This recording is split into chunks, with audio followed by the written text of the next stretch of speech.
Hari ini mantan Presiden Aksi Cepat Tanggap Ahyudin ditetapkan sebagai tersangka penyelewengan dana hingga pencucian uang.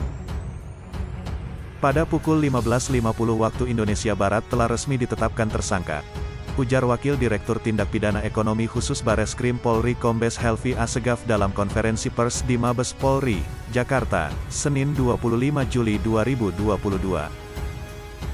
Sebelumnya, Ahyudin ditetapkan sebagai tersangka bersama 3 orang lain petinggi ACT, yaitu Ibnu Hajar, Novaryadi Imam Akbari, dan Heryana Hermai. Ahyudin menjadi tersangka karena pada saat kejadian dia menjabat sebagai Ketua Pembina ACT. Kemudian, Ibnu Hajar menjabat sebagai pengurus Yayasan ACT. Sedangkan Novaryadi Imam Akbari dan Heryana Hermai sebagai anggota pembina. Kepala Biro Penerangan Masyarakat Polri Brigadir Jenderal Ahmad Ramadan menyatakan keempat tersangka tersebut dijerat dengan pasal berlapis. Di antaranya yaitu, persangkaan pasal tindak pidana penggelapan dan atau penggelapan dalam jabatan dan atau tindak pidana informasi dan transaksi elektronik dan atau tindak pidana yayasan dan atau pencucian uang sebagaimana dimaksud dalam pasal 372 KUHP, pasal 374 KUHP, pasal 45A ayat 1 junto pasal 28 ayat 1 Undang-Undang Nomor 19 Tahun 2016 tentang perubahan Undang-Undang Nomor 11 Tahun 2008 tentang ITE.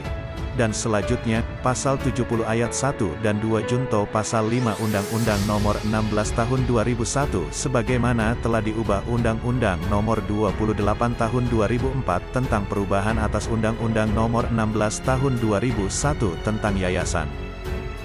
Awal dugaan penyelewengan ini diketahui setelah majalah Tempo membuat laporan jurnalistik yang berjudul "Kantong Bocor Dana Umat".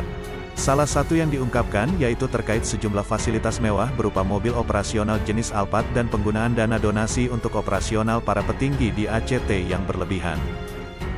Pihak kepolisian menduga, 10-20% dana sosial yang dikelola ACT digunakan untuk menggaji karyawan. Bareskrim juga menduga bahwa ACT menyalahgunakan dana dari pihak Boeing untuk korban kecelakaan pesawat Lion Air JT610 tahun 2018. Selain itu, PPATK menemukan indikasi serupa terkait penyelewengan dana Yayasan ACTU untuk kepentingan pribadi dan kegiatan terlarang. Para tersangka belum ditahan karena pihak kepolisian masih akan melakukan gelar perkara terkait penahanan. Terkait kasus ini, Bareskrim sudah memeriksa sejumlah saksi, termasuk Ahyudin dan Ibnu Hajar. Adapun Ahyudin dan Ibnu Hajar banyak ditanya soal struktur, tugas dan tanggung jawab, hingga proses penggajian di ACT. Kita tunggu saja perkembangan kasus ini, dan percayakan semuanya kepada pihak kepolisian.